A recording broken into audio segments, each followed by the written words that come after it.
Mga Lodi, don't skip ads po tayo, maraming salamat sa patuloy ninyong pagsuporta. Paki-like and share naman dyan mga Lodi. At sa mga gustong mag-donate sa ating GCash or regular na load, mag-comment lang po tayo. Para patuloy tayong makapag-upload ng mga bagong kabanata. Marami pong salamat. Subaybayan natin ang kwento ng isang kabataang nangarap para sa kanyang mga mahal sa buhay. Mula sa pinakamahina tungo sa pinakamalakas. Alamin natin ang kwento ng kanyang buhay. Kabanata 2301 hanggang Kabanata 2310. Kabanata 2301. Pumunta si Hansen para makipagkita kay Yisha. Sinabi niya rito ang tungkol sa kasunduan na ginawa niya kay Baiwei. Nang marinig ni Yisha ang mga detalye, sinabi niya, mabuti na sumama ka sa Extreme King. Kung nanatili ka sa Narrow Moon, malamang na hindi ka makakahanap ng sapat na mapagkukunan upang maabot ang antas ng hari. Bagamat ako ang naghaharing reyna ng Narrow Moon, hindi ko maaaring samsaman ang lahat ng mga mapagkukunan nito para lamang gawing hari ka. Sa huli ay kailangan mong magtayo ng iyong sariling landas, at ang pagsama sa Extreme King ay hindi isang masamang paraan upang simulan ang landas na iyon. Pagkatapos noon, tinitigan ni Yisha si Hansen at sinabi, akala ko pipiliin mong sumunod kay Prince 14. Hindi ko inaasahan na pupunta ka kay Reyna Baiwei. Pinili mo ba siya dahil sa kanyang hitsura? Nakakatawa naman po iyon, mahal na Reyna. Nakaramdam si Hansen ng lamig na dumaan sa kanyang gulugod, kaya sinubukan niyang magpaliwanag. Gusto akong gamitin ni Prince 14 bilang isang kasangkapan para maabot ka. Walang paraan na hahayaan kong mangyari iyon. Tumanggaw si Yisha at sinabi, gusto nga ako ni Prince 14, tama iyon. Ngunit si Prince 14 ay may mas makapangyarihang mga taga-suporta kaysa kay Reyna Baiwei. Mas maraming mapagkukunan ang makukuha mo sa pamamagitan ng pagsunod sa kanya. Ang pagpili na sumunod kay Baiwei ay isang medyo masamang desisyon. Si Bai Kang lang ba ay mas mahalaga? Hindi naisip ni Hansen ang posibilidad na ito. Ang kanyang ina ay mula sa Dragon. Sa makatuwid, may suporta siya mula sa Dragon at sa Extreme King, at mapagsasamantalahan niya ang mga mapagkukunan ng dalawa. Si Reyna Baiwei ay anak lamang ng isang alipin sa Extreme King. At ang aliping iyon ay patay na ngayon. Kung ikukumpara sa karamihan ng mga maharlika ng Extreme King, ang base ng suporta ni Baiwei ay napakahina. Matapos magpahinga, nagpatuloy si Yisha sa pagsasabi, ngunit dahil doon, ang kanyang pagkadesperado at pagiging sapat sa sarili ay maaaring magbigay sa iyo ng ibang mga oportunidad. May mabuti at masama. Ang pagsunod sa kanya ay maaaring hindi masyadong masamang desisyon. Sumang-ayon si Hansen. Hindi niya naman planong manatili sa Extreme King magpakailanman. Ang gusto niya lang ay makakuha ng mas maraming mapagkukunan. Kahit na si Baiwei ay hindi ang pinakamahusay na konektado sa mga maharlika, siya pa rin ay isang reyna. Mayroon siyang mas magandang oportunidad na makakuha ng mga mapagkukunan kaysa sa sinumang karaniwang tao, iyon ay tiyak. Kailangan lang niyang kumita ng mga mapagkukunang iyon para sa kanyang sarili. Iniayos ni Hansen ang kanyang mga gamit at umalis kasama si Baiwei. Sa paglalakbay, ginugol niya ang karamihan sa kanyang oras sa pagpipino ng kanyang mga tindahan ng kapangyarihan ng Ghost Bone upang palakasin ang kwento ng mga jeans. Ang kwento ng mga jeans ay patuloy na lumalakas, ngunit matagal pa bago ito maabot ang antas ng duke. Kahit na pinino na niya ang lahat ng kapangyarihan ng Ghost Bone, hindi sigurado si Hansen kung sapat na iyon upang gawin siyang isang duke. Nang makita ni Bai Kang lang na sumakay si Hansen sa isang barkong pandigma kasama si Baiwei, tumigil ang prinsipe sa pagbibigay pansin sa kanya. Gusto ni Bai Kang lang si Hansen dahil sa kanyang koneksyon kay Yisha. Hindi siya gaanong interesado kay Hansen mismo. Ang isang duke ay hindi gaanong mahalaga kung wala siyang koneksyon sa mas makapangyarihang mga tao. Tinanggihan din niya ang kanyang imbitasyon. Iyon ay nagpagalit kay Bai Kang lang, ngunit hindi ito ipagagalit ng prinsipe sa kanya. Nung una, naisip ni Hansen na binitawan na ni Bai Kang lang ang bagay na iyon dahil sa paggalang kay Baiwei, ngunit hindi iyon ang tunay na dahilan. Sa totoo lang, ninanais pa rin ni Bai Kang lang si Yisha. Dahil kailangan niyang subukan ng ibang mga paraan upang makuha si Yisha, hindi niya planong saktan si Hansen sa ngayon. Para kay Bai Kang lang, si Hansen ay gumawa ng isang nakakatawang pagkakamali sa pamamagitan ng pagsama kay Baiwei. Naisip niya na hindi magtatagal bago maghaynayang si Hansen sa kanyang desisyon. Siya lang ang dinala mo. Nagulat na tanong ni Baiwei nang makita niya ang sanggol na anak na babae ni Hansen. Ang Extreme King ay hindi isang madaling lugar para sa mga bata. Sa halip na dalhin ang makapangyarihang si Han Menger, si Hansen ay sinamahan ng isang maliit na sanggol. Sapat na iyon upang magpakunot ng noo kay Bai Wei. Ang aking anak na babae at ako ay malapit na sa isa't isa. Kung wala ako, hindi siya makatulog. Ngumiti si Hansen at hindi na masyadong nagpaliwanag. Ang pangunahing espasyo ng dayuhan ng Extreme King ay kilala bilang King's Kingdom. Ang sistema ay napakalaki. Halos kasing laki ito ng mga sistema ng kaguluhan. Si Bai Wei ay isang maharlika, ngunit hindi siya nakatira sa isang palasyo. Gusto ng Viking na maging malaya ang kanyang maharlikang pamilya, kaya binigyan sila ng isang maliit na planeta sa King's Kingdom bilang kanilang panimulang punto. Ang planeta ni Bai Wei ay tinatawag na Planet Wind Zone. Nang makarating si Hansen sa planeta, mabilis niyang naunawaan kung bakit nahihirapan si Bai Wei sa gitna ng Extreme King. Ang kapaligiran ng Planet Wind Zone ay kakilakilabot at kakaunti lamang ang mga magagamit na mapagkukunan. Parang si Bai Wei ay binigyan ng masamang planeta. Walang miyembro ng maharlikang pamilya ang dapat na mapunta sa isang ganoong tigang na planeta. Matapos dalhin si Hansen sa tirahan, si Bai Wei ay lumingon upang seryosong kausapin siya. Ngayon nakikita mo na ang karalitaan ng aking kalagayan. Plano kong tapusin ang misyong ibinigay sa akin ng aking ama at dalhin ang Undying Bird Nest. Kung nagawa ko iyon, bibigyan ako ng isang planeta na may maraming mapagkukunan. Ngunit ngayon wala akong wala. Kaya, wala tayong oras para magpahinga. Magayos ka, ngunit maging handa na magsimulang magtrabaho bukas. Nakatira si Bai Wei sa isang kastilyo. Ang kastilyo ay nasa gitna ng isang lungsod, ngunit ang lungsod ay mukhang napakahirap. Nagpakunot ng noo si Hansen. Ang mga alipin at mga kabalyero sa kastilyo ay mula sa mababang uri. Malinaw na nahihirapan si Bai Wei na manirahan doon. Mahal na Reyna, mayroon ka bang mga kaaway sa iyong lahi? Hindi mapigil ang tanong ni Hansen. Ang mukha ni Bai Wei ay hindi nagbago. Ako ay isang maharlika, ngunit ang aking ina ay isang simpleng alipin lamang. Walang paraan na magiging isang maayos na pinuno o anumang bagay. Hanggat hindi ko hinahamon ang iba para sa mga bagay, hindi ako guguluhin. Ngunit ang Princess Ten at ang kanyang ina ay iba. Maingat na nakinig si Hansen, ngunit parang ayaw pag-usapan ni Bai Wei iyon. Sinabi lang niya kay Hansen na magpahinga, pagkatapos ay umalis na siya. Ngunit kahit na hindi siya gaanong nagpaliwanag, nakagawa si Hansen ng ilang hula. Nakarinig na siya ng mga kwento tungkol sa away sa loob ng maharlikang pamilya. Ngunit ang panloob na politika ng Extreme King ay hindi mahalaga kay Hansen. Nababahala lamang siya sa kung paano siya makakakuha ng mga mapagkukunan mula sa Extreme King. Mabilis na napagtanto ni Hansen na ang Extreme King ay may mga mapagkukunan saan man. Mas mayaman sila kaysa sa Sky Palace, ngunit ang mga mapagkukunan dito ay kailangang paglabanan. Siyempre, ang mga ordinaryong tao ay hindi maaaring mag-angkin ng mga bagay na may ganoong halaga. Ngunit si Bai Wei ay isang maharlika, kaya may pagkakataon siya na mag-angkin ng mga mapagkukunan. Kinaumagahan, tinawag si Hansen sa bulwagan ng pagpupulong ni Bai Wei. Doon, tinalakay nila kung paano sila maaaring makapasok sa ang libingan ng mga sundalo at mga hari. Ang libingan ng mga sundalo at mga hari ay hindi talaga isang libingan. Ito ay isang armory. Ang mga armas doon ay ginamit ng iba't ibang mga hari.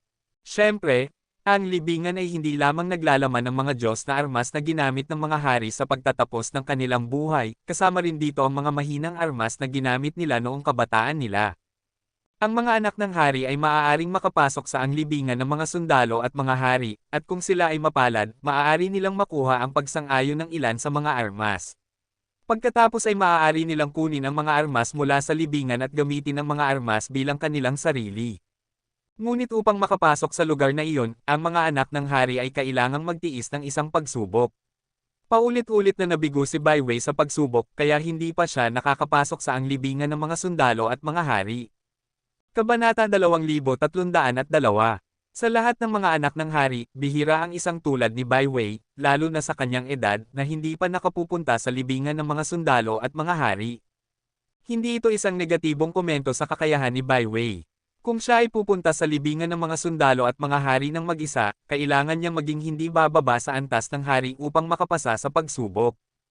Ang pagsubok sa libingan ng mga sundalo at mga hari ay nagpapahintulot sa tulong ng mga gwardya ng hari. Lumikha si Haring Bai ng ilang mga pagsubok upang ituon ang pansin sa personal na kapangyarihan ng mga anak ng hari, ngunit ang karamihan sa mga pagsubok ay nakatuon sa pinagsamang kapangyarihan ng pangkat. Upang maging emperador, ang isang tao ay hindi maaaring umasa lamang sa kanyang sariling kapangyarihan. Ang mga emperador ay nangangailangan ng kasanayan at awtoridad upang epektibong makontrol ang iba. Ang pinakamalakas na kakampi ni Bai Wei ay ang kanyang kaitiwala. Mayroong ilang iba pang mga tagapaglingkod at mga kabalyero ng Marquis at Earl sa kanyang pagtatrabaho, ngunit si Hansen lamang ang kanyang opisyal na gwardya ng hari. Si Bai Wei ay nahihirapan dahil ang Planet Wind Zone ay walang sapat na mga mapagkukunan upang suportahan ang pag-unlad ng mga high-level na kabalyero. Walang sino man na malakas ang susundan ng isang mababang maharlika tulad niya. Bukod pa sa lahat ng iyon, si Bai Wei ay hindi mataas ang tingin ng mga karaniwang tao. Dahil doon, ang mga taong handang sumunod sa kanya ay hindi partikular na natitirang mga tao. Ang libingan ng mga sundalo at mga hari ay nagpapahintulot sa isang hari na magdala ng 10 gwardya ng hari kasama nila, ngunit ang mga gwardya ay dapat na ranggo ng duke o mas mababa. Ang plano ni Hansen na dalhin ang Blood Kirin ay agad na tinanggihan. Kaya, ang ibig sabihin ay ang mga taong kapakipakinabang lamang dito ay ikaw, ako, at ang kaitiwala. Kumunat ang noo ni Hansen. Umiling si Bai Wei. Ikaw at ako lang, talaga. Hindi ang kaitiwala. Ang kaitiwala ay hindi isang gwardya ng hari, kaya hindi siya karapat-dapat na makapasok sa libingan ng mga sundalo at mga hari. Ngumiti si Hansen sa kanya. Ginagamit mo ako bilang kapalit para sa lahat ng 10 gwardya ng hari. Dapat kong kunin ang pinagsamang hiwa na ibibigay mo sa lahat ng 10, kung gayon.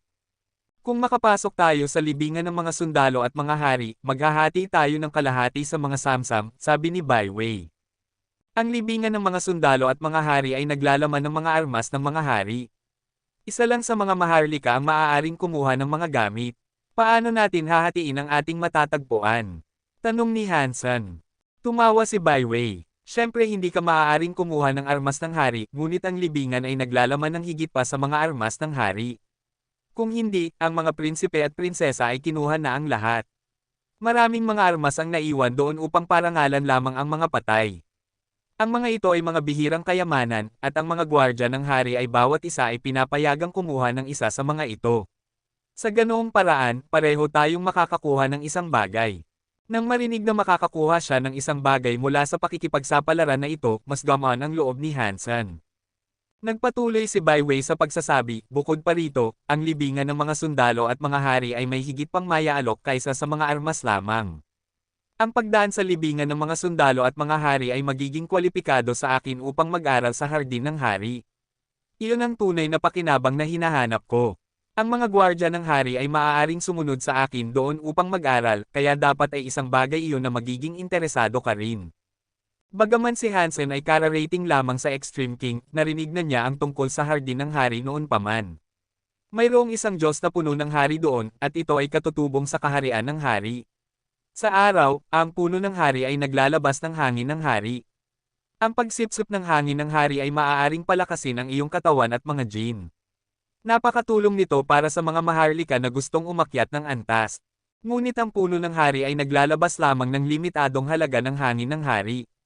Kahit na ang mga maharlika ay kinakailangang pumasa sa ilang mga pagsubok bago sila makapasok sa hardin ng hari at makakuha ng ilan sa hangin ng hari.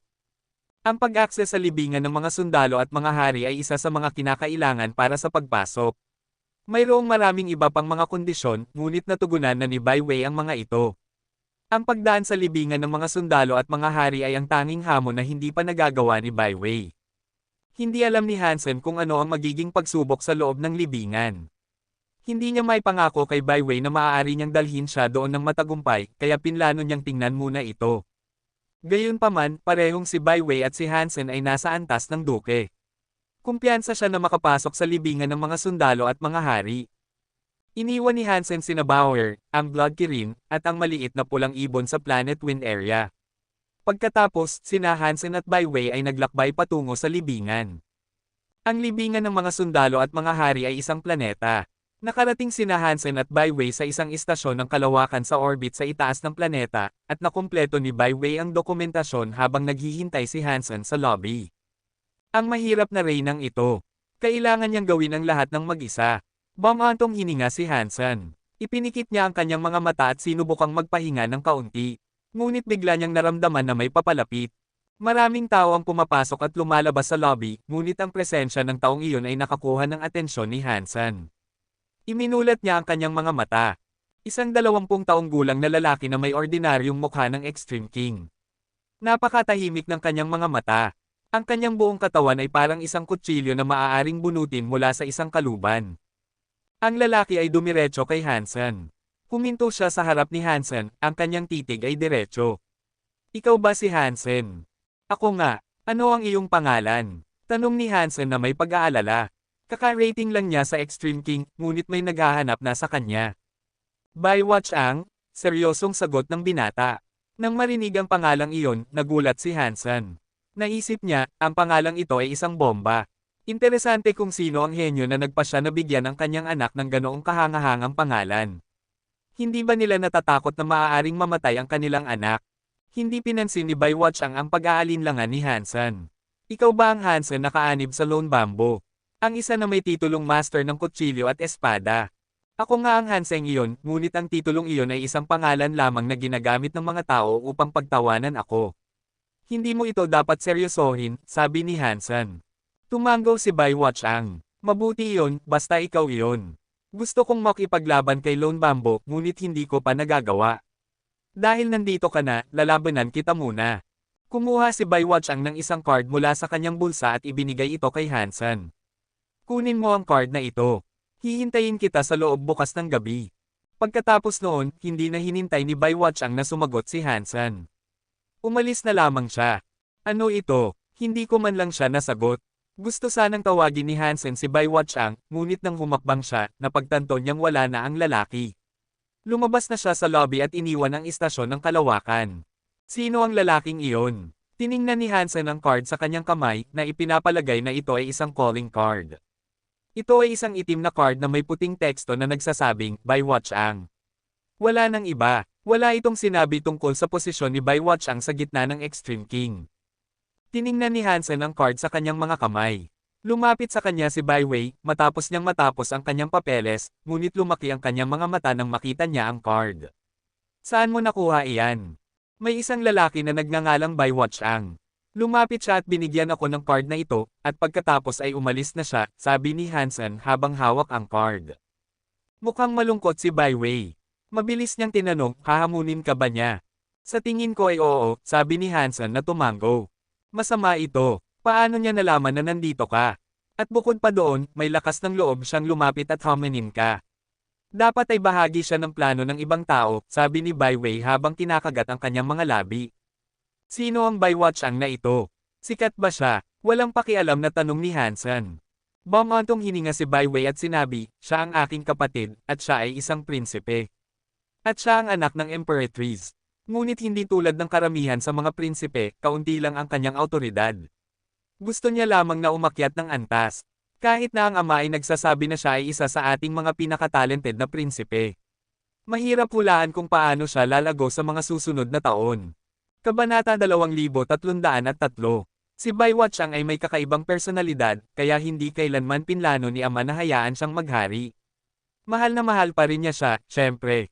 Si Baywatch ang lamang ang hindi kailanman nag-recruit ng mga gwardya para sa pakikipaglaban, ngunit binibigyan pa rin siya ni ama ng mga mapagkukunan upang umakyat ng antas, sabi ni Byway.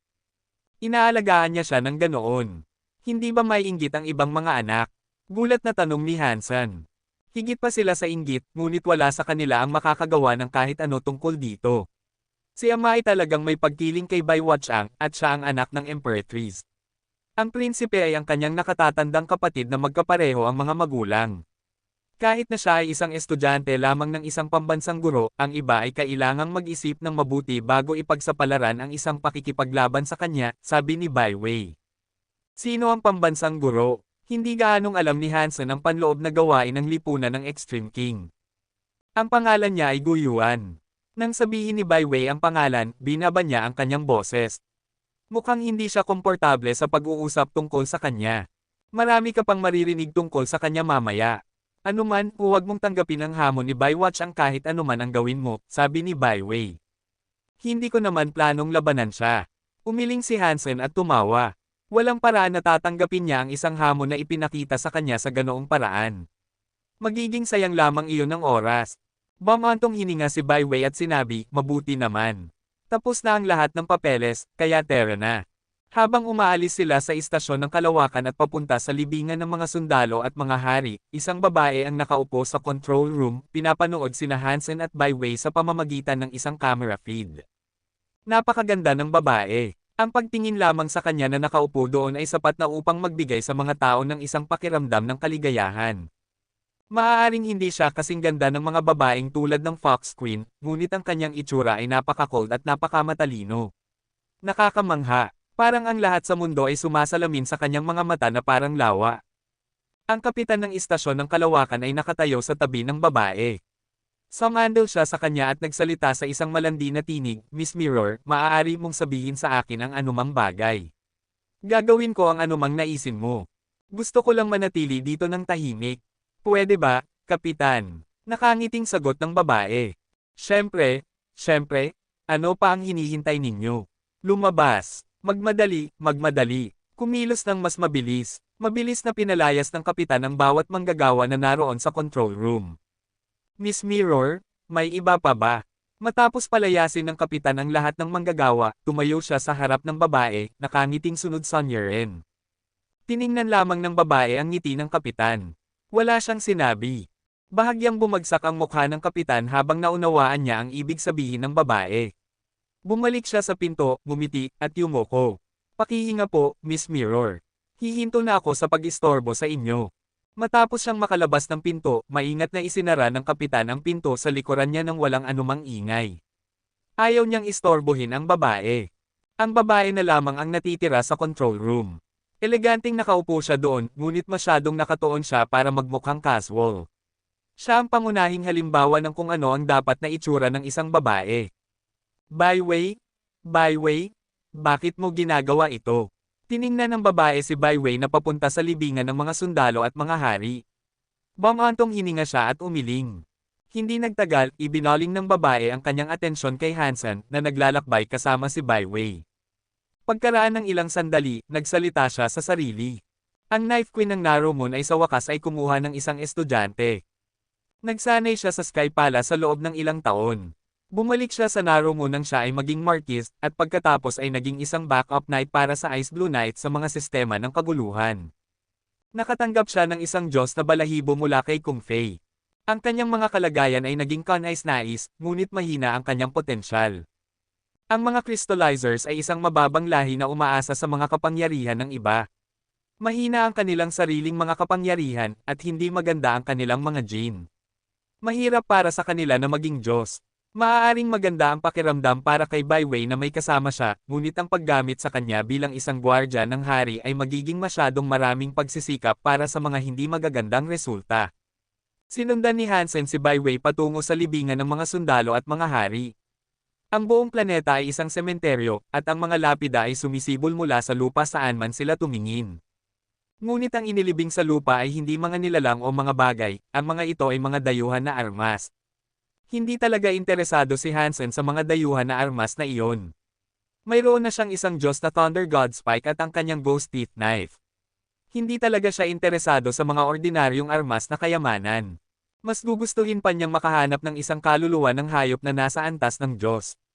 Ang mga dayuhan na armas tulad ng Diyos na Thunder God Spike ay hindi gaanong kapaki-pakinabang para kay Hansen. Sa halip na umatake, maaari lamang itong mag-iwan ng isang paralytic effect sa isang hari o isang kalahating Diyos na nilalang, at iyon na iyon. At kung ang Thunder God Spike ay hindi ginagamit ng isang piling tao na nasa antas ng hari, ang mga epekto nito ay lubos na mapapahina. Sina Hansen at iba pa ay lumapag sa plaza ng libingan ng mga sundalo at mga hari. 9 na mga bronze grave beast ang nakahanay sa bawat gilid ng plaza. Nang humakbang si Hansen sa plaza, ang 18 bronze beast ay nabuhay. Mukhang hindi sila aatake kina Hansen at Byway. Binuksan nila ang kanilang mga bibig, pagkatapos ay bawat isa sa mga hayop ay nagdere ng isang armas sa plaza. Ang 18 armas ay magkakaiba, at lahat sila ay nakaupo sa harap ng kani-kanilang grave beast. Si Byway ay nasa battle mode na, at sinabi niya kay Hansen, ang bawat isa sa mga armas na ito ay aatake sa atin ng isang beses. Kailangan nating gamitin ang ating kapangyarihan upang maitaboy ang bawat pagtama. Kung gagawin natin iyon, magiging karapat-dapat tayong makapasok sa libingan ng mga sundalo at mga hari upang mangolekta ng isang armas. Hindi tayo pinapayagang gumamit ng anumang dayuhan na kayamanan. Kung gagawin natin, ito ay bibilangin bilang isang pagkabigo. Habang nagsasalita si Byway, isang sibat ay nagtipon ng isang nakakatakot na halaga ng kapangyarihan. Isang itim na apoy ang pumulupot sa armas, na parang isang apoy na demonyo ang may hawak ng sibat. Sumugod ito kina Hansen at Byway. Harangan ko ang unang siyam na pag-atake, habang ikaw naman ang haharang sa huling siyam na pag-atake, sabi ni Byway, na naghahanda na salagin ang pag-atake ng sibat. Ngunit humakbang si Hansen sa harap ni Byway, ngumiti, at sinabi, ako na muna. Kapag hindi ko na kaya, maaari mo nang kunin ito gamit ang iyong pag-atake. Habang ang sibat ay lumilipad patungo sa kanila na parang isang demonyong dragon, tinawag ni Hansen si Jad Escan. Inihagis niya ang kanyang kamao sa dulo ng sibat. Kumunat ang noo ng babae sa control room nang makita niyang sinuntok ni Hansen ang sibat. Ang pagsubok sa 18 armas ay hindi lamang para sa pagsubok sa kapangyarihan ng mga anak ng hari. Tinuturuan din ito sila na ang iba't ibang mga kapangyarihan ay nangangailangan ng natatanging mga tugon. Iyon lamang ang paraan upang makapasa sa pagsubok. Si Hansen ay nakikipaglaban lamang ng apoy gamit ang apoy. Kahit na magawa niyang sirain ang pag-atake ng sibat, ang kanyang sariling kapangyarihan ay masasaktan din. Kapag sinubukan niyang tiisin ang mga pag-atake ng ibang mga armas, ang pagkapagod ay magiging mas mahirap at mas mahirap para sa kanya. Malakas siya, ngunit kulang siya sa utak. Isang walang ingat na lalaki na tulad nito, well, wala akong ideya kung paano niya nakuha ang parehong titulo bilang Lone Bambo. Habang ang atensyon ng babae ay bumalik sa screen, ang kamao ni Hansen ay nakabangga na sa dulo ng demonyong Dragon Lance. Ang kamao at ang sibat ay nagbanggaan. Boom! Sa ilalim ng puwersa ng suntok na iyon, ang katawan ng demonyong dragon ay durog. Naging alikabok ito, na nagkalat saan man. Kabanata 2304. Ang 18 pagtama ng armas ay nagiging mas malakas habang papalapit sa dulo.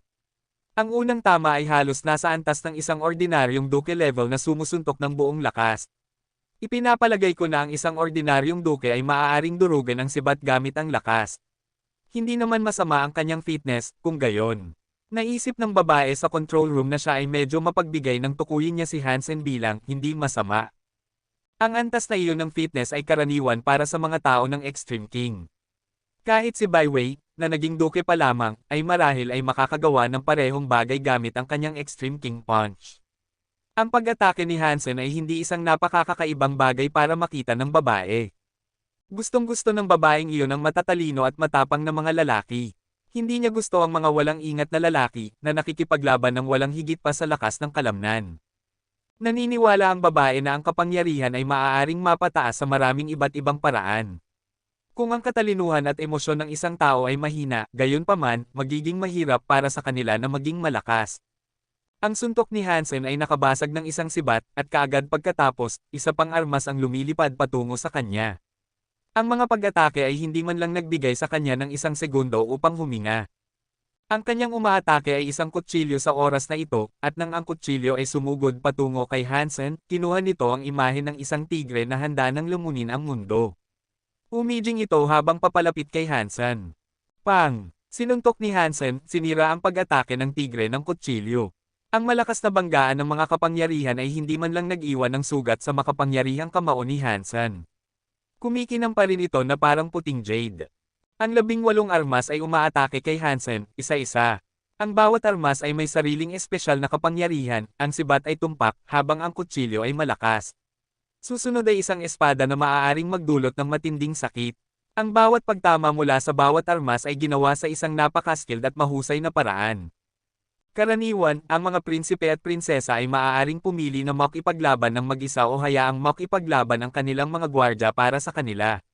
Depende sa elemento ng papasok na armas, maaari nilang piliin ang pinakamahusay na mandirigma upang harapin ang bawat individual na banta.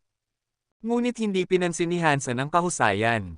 Hindi mahalaga kung ito ay isang espada o isang sibat o isang patpat na paparating sa kanya, winasak niya ang bawat isa gamit ang isang pagwasiwas ng kanyang kamao. Sa puntong ito, 8 armas na ang nawasak ng kanyang mga kamay. At sa buong oras, ang mga paa ni Hansen ay nanatiling matatag na nakatanim sa parehong lugar kung saan siya nagsimula. Hindi masama ang kanyang fitness. Kung plano niyang gamitin ang kapangyarihan ng kanyang katawan upang tiisin ang lahat ng 18 pagtama, gayunpaman, iyon ay magiging isang napakawalang isip na bagay na subukan. Kahit na si Lone Bambo ay narito, hindi niya magagawa ang ganoong gawa. Nagulat ang babae. Marami ang maaaring sum-iron ng 8 armas, ngunit kumikilos si Hansen na parang walang anumang kapansin-pansin na nangyari. Hindi basta-basta ang anumang duke ang mananatiling kalmado sa ilalim ng gayong mga kalagayan. Ang 8 suntok sa ngayon ay madaling makakuha kay Hansen ng pagkilala bilang isa sa mga nangungunang dokes. Nakakatakot isipin na ang isang duke na hindi pa nagigising sa kanyang astral body ay maabot ang antas na ito. Si Baiwei ay nakatayo sa likuran ni Hansen at medyo nalilito siya. Naintindihan niya na ang 18 armas ay magiging mas malakas patungo sa dulo. Hindi siya kumpiyansa na makukumpleto niya ang pangalawang hanay ng siyam na pag-atake. Gusto niya na gawin ni Hansen ang huling siyam, habang siya naman ang gagawa ng unang siyam. Ngunit nagsimulang makipaglaban kaagad si Hansen. Nag-aalala siya na hindi magkakaroon ng sapat na lakas si Hansen upang maabot ang dulo. Pagkatapos ng lahat, si Hansen ay isang orihinal na katawang duke lamang. Hindi siya tulad ng isang astral body duke na maaaring gumamit ng mga kapangyarihan ng isang planeta. Hindi rin siya tulad ng isang celestial body duke na maaaring gumamit ng kapangyarihan ng universo upang pagalingin ang kanilang sarili. Maliwanag na pinlano ni Hansen na salagin ang lahat ng 18 pagtama. Hindi inakala ni Baiwei na magagawa niya ang ganoong bagay. Kung kaya niya iyon, hindi niya hihingin ang tulong ni Hansen. Malinaw, ang mga pag-aalala ni Baiwei ay walang basehan. Ang 18 armas ay patuloy na umaatake, ngunit si Hansen ay nanatiling matatag na parang bundok. Isang tama, isang armas. Sinira niya ang bawat pag-atake. Ano man ang kapangyarihan o katalinuhan ng mga pag-atake ng mga armas, hindi nila maiiwasan ang makapangyarihang mga suntok ni Hansen. Isang dosenang armas na ang nawasak ni Hansen, at kumikilos pa rin siya na parang walang nangyari. Nakatitig si Baiwei sa kanya ng may pagkamangha, habang ang babae sa control room ay mukhang kakaiba. Boom! Sinuntok ni Hansen ang huling armas, at ang babae sa control room ay mukhang tulala. Kaya naman itinuturing siyang nasa parehong antas kay Lone Bambo. Talaga lang siyang umaasa sa kapangyarihan ng katawan. Isa siyang kakaibang karakter. Ngunit ang mga taong tulad niya ay madaling mapigilan ng mga mas mataas na kalaban. Pagkatapos ng lahat, medyo walang ingat siya. Pagkatapos ay naisip ng babae ang isang bagay. Tumawa siya at nagpatuloy sa pakikipag-usap sa sarili. Mabuti ito. Ang isang taong may simpleng kapangyarihan ay madaling kontrolin. Hindi siya makakapagdulot ng maraming problema. Magiging isang disenteng gwardya ng hari siya pagkatapos ng lahat. Gumawa si Baiwei ng magandang pagpipilian. Pagkatapos noon, tumayo ang babae at lumabas ng control room. Ngayon na sina Baiwei at Hansen ay pumasok na sa libingan ng mga sundalo at mga hari, ang kamera ay hindi na sila makakakuha. Walang saysay ang pagtambay niya doon. Nang makita ng kapitan ng istasyon ng kalawakan ang babaeng umaalis, pinunasan niya ang malamig na pawis sa kanyang noo. Masyadong nakakatakot iyon. Mabuti na lang at hindi nagalit si Miss Mirror. Bilang nakababatang kapatid ni Haring Bai, ang babae ay napakasikat. Pinakasalan siya ng huling hari sa isang Diyos na piling tao ng Extreme King, ngunit ang lalaki ay namatay sa labanan hindi nagtagal pagkatapos. Hindi na siya naghahanap ng mapapangasawa mula noon. Sa gitna ng Extreme King, si Miss Mirror ay binabanggit lamang ng may pagbulong. Hindi natatakot ang mga tao sa kanyang personal na kapangyarihan, natatakot sila sa kanya dahil siya ang namamahala sa lihim na organisasyon ni Haring Bai na tinatawag na Spring Rain. Siya ang pinagkakatiwalaang matalik na kaibigan ni Haring Bai. Pinangalanan ni Miss Mirror ang kanyang organisasyon na Spring Rain, ngunit walang nakakaalam kung bakit. Sinira ni Hansen ang 18 armas, at ang mga Grave Beast ay bumalik sa pagiging mga bagay na parang patay na muli. Siya at si Baiwei ay maaari ng tawirin ang plaza at pumasok sa libingan. Kakaibang tiningnan ni Baiwei si Hansen. Siya ay isang duke lamang, at gayon pa man nagawa niyang talunin ang lahat ng 18 pagtama ng armas ng mag-isa. Hindi maraming tao sa Extreme King ang makakagawa ng ganoong bagay, ngunit tila madali itong nagawa ni Hansen. Siya ay isang mas makapangyarihang tao kaysa sa una niyang paniniwala sa kanya. Paano natin kukunin ang mga armas? Tanong ni Hansen, habang tinitingnan ang mga libingan at lapida. Bagaman hindi talaga siya interesado sa dayuhan na kayamanan, hindi siya magpapalampas ng anumang libre.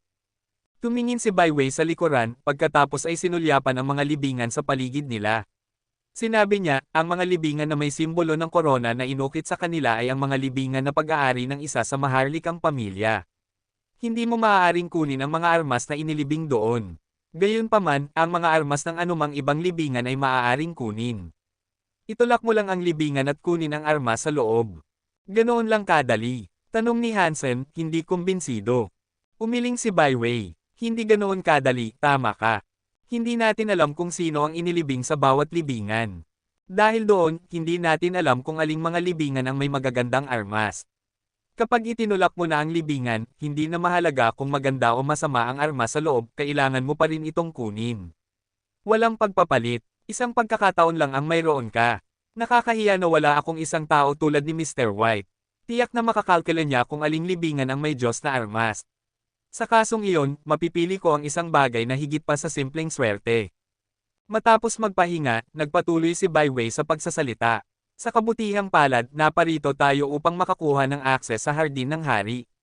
Matutuwa ako kung makakakuha ako ng isang high-class na kayamanan, ngunit ayos lang kung hindi iyon ang aking matatanggap. Dahil nandito na tayo, kukuha ako ng isa kahit ano paman. Tumawa si Hansen habang tinitingnan ang mga libingan. Hindi mahilig si Hansen sa swerte. Ang kanyang Zuanmen ay hindi perpekto, at malayo sa antas ni Mr. White, kaya ginamit niya ang kanyang Dangshan Aura at Purple Eye Butterfly upang suriin ang mga libingan. Kabanata 2305. Ang bawat libingan ay may espesyal na uri ng mahiwagang gawain na inilagay sa ibabaw nito. Ang tabing ng enerhiya ay nagparamdam na imposibleng makita kung anong uri ng kayamanan ang maaaring nasa loob. Ngunit sa pananaw ng Purple Eye Butterfly, nakita ni Hansen ang isang replay kung paano itinayo ang libingan. Pinayagan siya nitong makita kung ano ang nasa loob. Si Baiwei ay walang anumang kapangyarihan na tulad noon, kaya ayaw niyang sayangin ang oras sa pag-iisip sa pagiging pabago-bago ng swerte. Lumapit siya sa pinakamalapit na libingan ng korona, na malinaw na nagbabalak na buksan ito. Teka, pinigilan ni Hansen si Baiwei sa pagbukas ng libingan. Ang libingan na kinatatayuan ni Baiwei ay may disenteng armas, ngunit ang antas nito ay medyo mababa pa rin. Magiging walang silbi ito para sa kanilang mga layunin. Ano? Naguguluhang tiningnan ni Baiwei si Hansen. Ang lapida na iyon ay hindi angkop para sa iyo. Dapat tayong maghanap pa. Ngumiti si Hansen. Ngayon na ang kanyang kakayahang makakuha ng mga mapagkukunan ay medyo nakadepende sa lakas ni Baiwei, kailangan ni Hansen na maglaan ng kaunting pag-aalala para sa kanyang pag-unlad. Habang lumalakas si Baiwei, mas maraming mapagkukunan ang kanyang sarili ang kanyang magagampanan. Gusto ni Hansen na tulungan siya hanggat maaari dahil sa huli, tutulungan niya ang kanyang sarili. Kung siya ay lumakas, makikinabang din siya. Tiningnan ni Baiwei si Hansen ng matagal. Pagkatapos ay sinabi niya, kung gayon, aling lapida ang angkop para sa akin. Mag-ikot-ikot muna tayo, sabi ni Hansen, naglalakad pasulong. Ang libingan ng mga sundalo at mga hari ay isang napakalaking planeta. Maraming dayuhan na kayamanan ang inilibing doon, ngunit ang karamihan sa mga ito ay walang silbi. Bagaman ang mga may simbolo ng korona ay karaniwang mas maganda, ang kanilang kapangyarihan ay nakadepende pa rin sa kanilang antas, at ang mga armas na ito ay mababa ang antas. Ang target ni Hansen ay isang Diyos na armas. Kung hindi nila mahanap ang isa sa mga iyon, mag-aayos siya ng isang mas mababang armas, tulad ng isang armas na nasa antas ng hari. Naglakad si Baiwei sa likuran ni Hansen. Tiningnan ni Hansen ang lahat ng mga libingan, ngunit hindi niya alam kung ano ang nakikita niya. Kung matukoy ni Hansen ang isang bagay tungkol sa mga nilalaman ng mga libingan, wala siyang ideya kung paano. Anong uri ng armas ang gusto mo? Tanong ni Hansen habang nag-iikot-ikot. Pwede bang pumili? Kakaibang tiningnan ni Baiwei si Hansen. Humingi ka ng hiling. Paano kung matupad ito? Dapat lagi kang may pangarap. Ngumiti si Hansen. Tiningnan ni Baiwei si Hansen ng matagal at sinabi, kung maaari, gusto ko ng espada. Naisip ni Baiwei na tatanungin lamang siya ni Hansen ng tanong na iyon kung mayroon siyang lihim na paraan upang matukoy kung aling armas ang nasa loob ng bawat libingan. Gayunpaman, parang hindi ka panipaniwala iyon sa kanya. Ang mga maharlika ay palaging nahihirapan sa pagkuha ng mga armas na gusto nila sa libingan ng mga sundalo at mga hari dahil sa tabing na tumatakip sa bawat libingan. Pinipigilan ng mahiwagang gawain ang mga naghahanap ng armas na gamitin ang kanilang mga kapangyarihan upang makita sa loob ng mga libingan. Sa loob ng libingan, dalawang kapangyarihan lamang ang maaaring gamitin, swerte at matinding kalkulasyon. Ang swerte ay isang napakahalagang bagay kapwa para sa mga karaniwan at maharlika. Hindi bababasa, iyon ang paniniwala ni Baiwei. Kahit na ang matematika na kinakailangan upang mahanap ang mga armas ay isang pagkwantifikasyon ng swerte. Kaya, ang pagpili ng isang armas ay isang pagsubok ng swerte, anuman ang iyong subukang kalkulahin ang kanilang mga posisyon tulad ng gagawin ni Mr. White. Bagaman ang swerte ay hindi talaga mapipilit, ang pagpili ng isang high-class na dayuhan na armas ay talagang magpapabilib kay Haring Bai. Napakahalaga nito sa kanyang mga anak. Patuloy na nag-iikot-ikot si Hansen. Nang makarating sila sa isang tuktok at lumapit sa isang maliit na libingan, huminto siya. Ang libingan ay 1 metro lamang ang taas, at ang tablet ay nasa Syra na. Ngunit nagawa ni Hansen na i-replay ang proseso ng paglikha gamit ang kanyang Purple Eye Butterfly, na nagsiwalat na ang isang makapangyarihang Diyos na espada ay nasa loob. Dapat itong isang espada na minsang pag-aari ng isang Diyos na hari. Ito na, tinuro ni Hansen ang maliit na libingan. Ano ang nasa libingan? Hindi gumalaw si Bai Wei. Tiningnan niya si Hansen. Sino ang nakakaalam? Marahil ay isang bagay na magpapatupad sa iyong hiling. Tumawa si Hansen. Matapos marinig siya ni Bai Wei, tinitigan niya ang libingan ng matagal. Pagkatapos, lumingon siya upang umalis. Ayaw mo bang buksan ito? Gulat na tanong ni Hansen kay Bai Wei. Pinagkakatiwalaan ko ang iyong paghuhusga, ngunit pakisuyong humanap ng ibang libingan para sa akin. Gusto ko ng isang armas na nasa antas ng hari, kung maaari, seryosong sabi ni Bai Wei. Tumanggaw si Hansen. Pinagpatuloy niya ang pag-akay kay Bai Wei. Sinimulan niyang tingnan si Bai Wei ng iba. Bagaman si Bai Wei ay anak ng isang hari, hindi siya minamahal at hindi siya pinalaki ng may gintong kutsara. Wala siyang maraming pagkakataon na makatanggap ng isang Diyos na bagay. Ngayon na may isa sa harap niya, handa siyang isuko ito. Hindi maraming tao ang makakagawa ng ganoong bagay. Ang libingan ng mga sundalo at mga hari ay isang pagsubok para sa lahat ng mga prinsipe at prinsesa. Bagaman ang pagpili ng isang magandang armas ay hindi talaga nangangahulugang mas mahusay ka kaysa sa iba, ang armas ay mag-aakit pa rin ng atensyon. Kung kumuha si Bai Wei ng isang Diyos na armas, maraming mga mata ang titingin sa kanya. Mahirap hulaan kung paano mag-react ang mga tao. Kahit na alam nila na nakuha lamang ni Bai Wei ang armas dahil sa swerte, maaaring mainggit pa rin sila sa kanya dahil dito. Marahil ay kakainisan si Bai Wei. Isinuko ni Bai Wei ang pag-asang makakuha ng isang Diyos na armas, na nagbabalak na magayos ng isang armas na nasa antas ng hari. Pipigilan nito ang iba na maging labis na naiinggit sa kanya, at sa parehong oras, sapat na ito upang bigyan si Haring Bai ng disenteng impresyon sa kanya. Isaalang-alang ang kanyang kasalukuyang sitwasyon, ito marahil ang pinakamagandang pagpipilian para sa kanya. Tila si Bai Wei ay napaka-ambisyoso, naisip ni Hansen sa sarili. Kung ang isang tao ay walang ingat, kukunin na lamang nila ang Diyos na armas na iyon. Pinatunayan ng pagpipilian ni Bai Wei na siya ay napaka-ambisyoso, at iyon ay talagang nag-aalala sa kanya. Patuloy na naglakad si Hansen hanggang sa makarating siya sa isa pang libingan ng korona. Tinuro niya ito at sinabi, subukan mo ito. Marahil ay makakakuha ka ng isang bagay na gusto mo. Hindi nag-atubili si Bai Wei. Itinulak niya ang libingan, at ang lapida ay pumutok, na nagsiwalat ng isang hugis parihaba na kahon sa loob. Binuksan ni Bai Wei ang kahon. Isang malaking gintong espada ang nasa loob. Malapad siyang ngumiti. Ito ang espada na ginamit ng isang hari upang maging Diyos. Ito ang King Class Gold Phoenix Greatsword. Napakagaling mo talaga, sabi ni Bai Wei matapos lamang silipin ang espada. Diretsyong tiningnan niya si Hansen, sinusuri siya. Lagi nang hinahangaan ni Bai Wei si Hansen, ngunit kahit na ganoon, ang mga pagganap ni Hansen ay hindi kailanman nabigo na sorpresahin siya. Swerte lang iyon. Tumawa si Hansen. Tumingin siya sa paligid at sinabi, panahon ko na upang pumili ng isang armas. Maaari akong pumili ng isang armas mula sa anumang lapida na walang korona, tama? Oo, maaari mo. At hindi mo kailangang mag-alala tungkol sa mga taong malalaman kung anong armas ang iyong kukuha. Ang mga armas na pinipili ng mga gwardya ng hari ay hindi kailangang irehistro. Walang magbibigay pansin. Bukod pa rito, bukod sa mga banal na labi, halos imposible na makahanap ng mga Diyos na armas, sabi ni Bai Wei. Tumanggaw si Hansen at pagkatapos ay nagpatuloy sa paglalakad. Patuloy niyang tinitingnan ang bawat libingan. Ang mga ordinaryong libingan ay mga kahon lamang ng walang silbing kayamanan. Karamihan sa mga bagay ay average ang kalidad sa pinakamaganda. Ang pagpili ng isang maganda para sa kanyang sarili ay magiging mas mahirap kaysa sa para kay Bai Wei. Naglakad si Hansen ng 2 oras bago huminto sa harap ng isang partikular na libingan. Walang anumang espesyal sa libingan, ngunit matapos tingnan ni Hansen, itinulak niya ito ng walang pag-aalinlangan. Mayroong isang maliit na kahon sa loob ng libingan. Ang kahon ay maliit, halos kasing laki ng isang kamay. Mukhang masyadong maliit upang maglaman ng anumang makapangyarihang armas. Gayunpaman, hindi nagulat si Hansen. Binuksan niya ang kahon at kinuha ang singsing na nasa loob nito. Kabanata 2306. Kumikinang ang singsing ng isang magandang pilak, at mayroong isang berdeng hiyas na parang mata sa itaas nito. Mukhang napakaganda. Pinaikot-ikot ni Hansen ang singsing sa kanyang mga kamay, ang kanyang mukha ay nakatuon sa matinding konsentrasyon. Pinili niya ang singsing dahil hindi niya matukoy ang antas nito. Kung may isang bagay na maaaring hamarang sa paningin ng Purple Eye Butterfly, kung gayon dapat itong maganda. Mayroong bawat pagkakataon na ito ay isang Diyos na bagay din.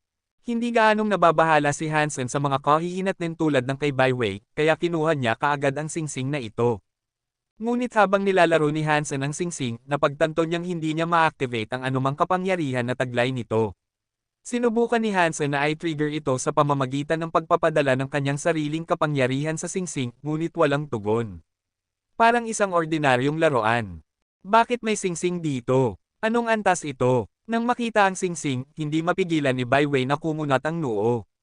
Dapat ay may mga armas lamang sa libingan ng mga sundalo at mga hari. Hindi pa siya nakakarinig ng ibang bagay na natagpuan. Hindi ko alam. Marahil hindi ko ito ma-activate dahil ang kapangyarihan ng aking elemento ay hindi tama ang pagkakahanay, naisip ni Hansen. Pagkatapos, isinuot niya ang singsing sa kanyang daliri at sinabi, napili ko na ito, kaya wala ng oras para sa pagsisisi. Tara na. Tiningnan ni Baiwei ang singsing sa kamay ni Hansen, at wala siyang sinabi. Magkasama silang umalis sa libingan ng mga sundalo at mga hari at nagmadali patungo sa hardin ng hari. Hindi talaga interesado si Baiwei sa armas na kanyang pinili. Nagmamadali siyang umalis sa libingan upang sa wakas ay makapag-ensayo na siya sa hardin ng hari. Ang hardin ng hari ay nasa gitna ng kaharian ng hari. Naglakbay sina Hansen at Baiwei patungo sa puso ng kaharian ng hari, at bigla, ang mga mata ni Hansen ay lumiwanag. Isang higanting dayuhan ang lumitaw mula sa kadiliman ng kalawakan at lumipad mismo sa kanila. Kasing laki ito ng isang planeta, at mukhang isang dinosaur mula sa sinaunang panahon, ngunit ang mga apoy ay kumikislap sa kanyang katawan. Iyon ay isang flaming demon dragon. Ito ay isang Diyos na dayuhan na nagpapatrolya sa buong kaharian ng hari, sabi ni Baiwei. Ang kaharian ng hari ay mas malaki kaysa sa inaakala ni Hansen. Maraming kakaibang bagay doon na patuloy na nakakuha ng kanyang atensyon. Kaya naman nahihirapan siyang ilayo ang kanyang tingin sa mga tanawin. Saan man siya tumingin, isang napakaraming nilalang ang dumaan sa kanila. Bigla, may nakita si Hansen. Hindi niya mapigilan ang kanyang mukha sa paningin, kaya naman nanlaki ang kanyang mga mata. Ano iyon? Takot na tanong ni Baiwei.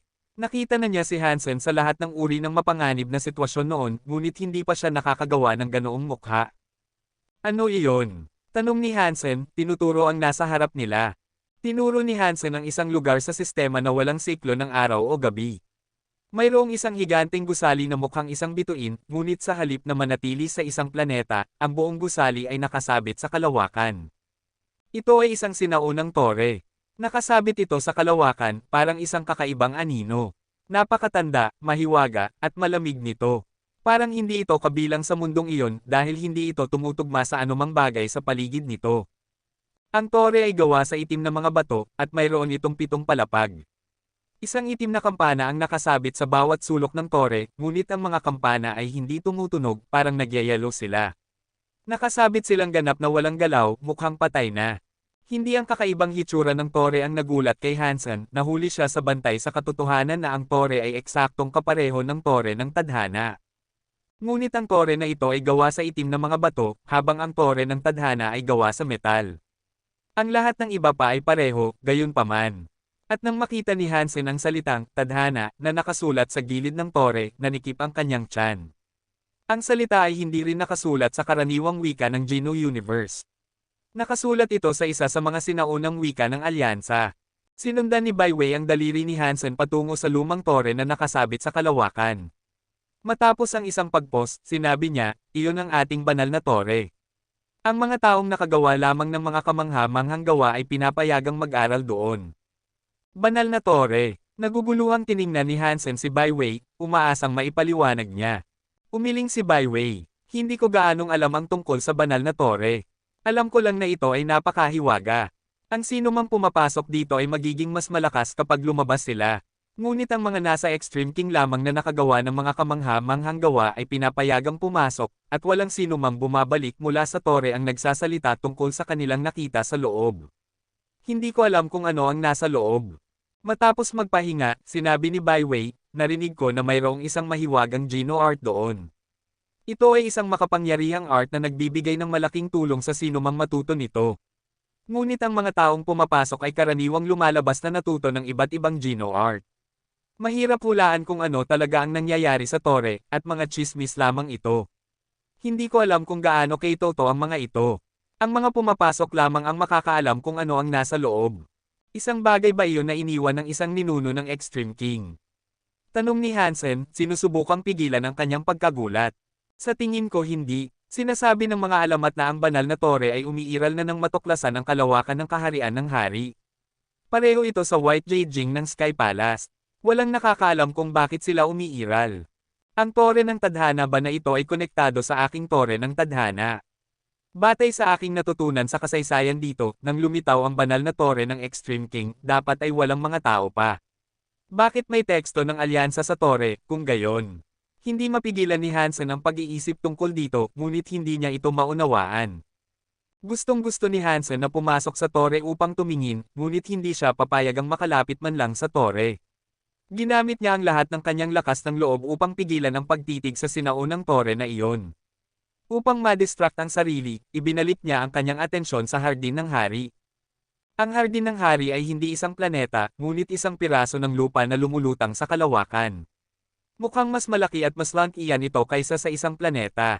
Isang higanting puno ang nakatayo sa gitna ng isla sa kalawakan, ang napakalaking canopy ng puno ay nagtatakip sa buong lupain. Masyadong malaki ito para mailarawan ng maayos. Ang katawan ng puno ay itim, at ang mga dahon nito ay dilaw. Mukhang napakaganda. Matapos silang makalapit sa Hardin ng Hari, naramdaman ni Hansen kung gaano nakakatakot ang puno ng hari. Kahit na ang isang random na dahon ay mas malaki kaysa sa isang buong football stadium. Ang mga kakaibang simbolo ay nakaukit sa lahat ng mga dahon. Habang papalapit si Hansen, ang mga simbolo ay naging mga ugat ng mga dahon. Ngunit ang bawat ugat ay kakaiba, at lahat sila ay mayroong mahiwaga, pabago-bagong kapangyarihan. Ang puno ng hari ang pinagmumulan ng kultura ng Extreme King. Ang mga simbolo ay kinuha sa wika ng Extreme King. Ngayon, ang opisyal na wika ng Extreme King ay King Essay. Ginagamit lamang natin ang universal na wika sa mga tagalabas, paliwanag ni Byway. Tumango si Hansen, at pagkatapos ay pumasok siya sa Hardin ng Hari kasama si Byway. Ang mga bundok at ilog ay nasa ilalim ng puno ng hari. Mahirap ilarawan kung gaano kaganda ang lahat ng iyon. Nang makarating na sila sa Hardin ng Hari, tiningnan ni Hansen ang paligid, tulala. May mga tunay na dragon na naninirahan malapit sa mga bundok at ilog. Lahat sila ay may nakakatakot na presensya, tulad ng mga banal na nilalang mula sa sinaunang panahon. Hindi sila tunay na mga dragon. Ang mga ito ay ang mga ugat ng puno ng hari, sabi ni Byway. Kabanata 2307. Hindi makapaniwala si Hansen na ang mga dragon na lumilipad sa tanawin ay talagang mga ugat ng puno. Mayroon silang ulo ng mga dragon, sungay ng mga dragon, ngipin ng mga dragon, at kaliskis ng mga dragon. Mukhang buhay na buhay sila, at hindi sila mukhang mga halaman. Habang pinapanood sila ni Hansen, isang kawan ng mga ibon ang lumapag sa likod ng isa sa mga dragon. Umijing ang dragon, nanginginig ang balbas ng nilalang at inilalantad ang mga hilera ng matatalas na ngipin. Napakalakas ng dagendong ng dragon na yumanig ang hangin na nagkalat sa lahat ng mga ibon. Talagang isang buhay, humihingang dragon ito. Pinaliwanag ni Byway, ang puno ng hari ay lumalaki sa isang lupain sa loob ng kaharian ng hari, at paminsan-minsan, ang mga bahagi ng puno ay nagiging mga dragon na ugat ng hari. Ang hangin ng hari ay nakatago sa loob ng mga ugat ng hari. Upang maabsorb ang hangin ng hari, kailangan mong umupo sa isa sa mga dragon na iyon. Ang bawat dragon ng hari ay magkakaiba, at ang bawat isa ay nagbibigay ng akses sa iba't ibang uri ng hangin ng hari. Ang dami ng hangin ng hari na maaari mong maabsorb ay nakadepende rin sa kung gaano kalayo sa puno ang isang partikular na dragon. Ang pag-upo sa isang dragon na malapit sa puno ay nagbibigay ng pinakamaraming hangin ng hari. Habang lumalayo ka, mas kaunti ang iyong makukuha. Naiintindihan ko na, bakit walang ibang tao sa paligid. Tumango si Hansen at tumingin sa paligid. Wala siyang nakitang sino man sa Extreme King na nag-aabsorb ng hangin ng hari sa paligid nila. Nasa gilid tayo ng hardin ng hari. Ang mga ito ay ang mga dulo ng mga ugat ng hari, kaya ang hangin ng hari ay hindi malakas dito. Ang mga nasa ating lahi ay karaniwang umuupo ng mas malapit sa puno upang maabsorb ang pinakamaraming hangin ng hari. Ito ang unang pagkakataon nating makarating dito, kaya maghanap tayo ng isang dragon ng hari dito. Matapos magsalita, pumunta si Byway patungo sa isang dragon ng hari. Ilang milya ang layo nila sa pinakamalapit na dragon ng hari. Habang papalapit sila, umijing sa kanila ang dragon ng hari na parang binabalaan sila na lumayo. Hindi pinansin ni na Byway at Hansen ang babala, patuloy na naglalakad patungo sa dragon ng hari. Ginalaw ng dragon ng hari ang napakalaking katawan nito. Yumanig nito ang bundok sa isang pagtatangka na pigilan ang paglapit ni na Byway at Hansen. Napansin ni Hansen na kalahati lamang ng katawan ng dragon ng hari ang kanyang nakikita. Ang kabilang kalahati ng dragon ay nasa ilalim ng lupa. Hindi ito makalipad, kaya kailangan lamang nitong yugyugan ang katawan nito sa isang pagtatangka na palayasin sila. Kapangyarihan ng dragon ng hari, ngunit hindi nito mailabas ang kapangyarihan nito. Ang katawan nito ay limitado rin. Wala itong pagkakataong pigilan sina Hansen at Byway. Madali silang nakadapo sa mga sungay ng dragon. Gumalaw-galaw ang dragon ng hari ng ilang sandali, ngunit nang ang paggalaw nito ay hindi maalis sina Hansen at Byway, sa huli ay tumahimik ito at humiga muli. Umupo si Hansen sa ulo ng dragon, ngunit wala siyang naramdaman na hangin ng hari. Tiningnan niya si Byway. Ngumiti si Byway. Mauunawaan mo rin. Sumuko si Hansen sa paghihintay. Ang dragon ng hari dito ay nasa paligid ng mga ugat. Wala gaanong hangin ng hari, ngunit ang kapangyarihan ng dragon ng hari ay masyadong mahina upang mahawakan sila. Pagkaraan ng ilang sandali, ang mga dilaw na dahon sa puno ay nagsimulang lumiwanag. Ang mga karakter ng King SA ay naging ginto habang ang puno ng hari ay lumiwanag ng isang banal na liwanag. Parang isang banal na puno na nagbigay ng buhay sa lahat ng bagay sa kanyang sakop. Lahat ng mga dragon ay nagsimulang umijing habang sila ay gumagalaw at nagigising. Bago pa malaman ni Hansen kung ano ang nangyayari, ang dragon ng hari na kanyang sinasakyan ay ipinasok ang ulo nito sa lupa. Ang lupa ay parang tubig habang lumulubog ang dragon ng hari dito. Nakaupo pa rin sina Hansen at Byway sa ulo ng dragon, kaya nadala rin sila sa ilalim ng lupa. Ang kanilang kapaligiran sa ilalim ng lupa ay dapat na madilim, ngunit nakakita sila ng liwanag na parang kumikinang sa ilalim ng tubig. Isang bagay na ginto ang kumikinang na parang araw, ngunit malabo at malayo ito. Ang dragon ng hari ay nakaupo ng malayo sa gintong araw na iyon.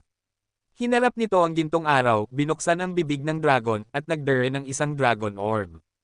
Ang araw ay nagpalabas ng gintong liwanag na tumama sa dragon orb. Tumaas ang ningning ng dragon orb. Nagyelo si Hansen. Iniisip pa rin niya ang katotohanan na sila ay nasa ilalim ng lupa. Halika at absorb ang hangin ng hari. Ano pa ang hinihintay mo? Pinaalalahanan ni Byway si Hansen habang naghahadjas siya ng isang Geno Art. Nang ihagis ni Byway ang kanyang Geno Art, ang gintong araw ay nagpalabas ng ilang gintong liwanag sa kanyang katawan. Ang kanyang anyo ay biglang napalilibutan ng isang layer ng gintong banal na liwanag.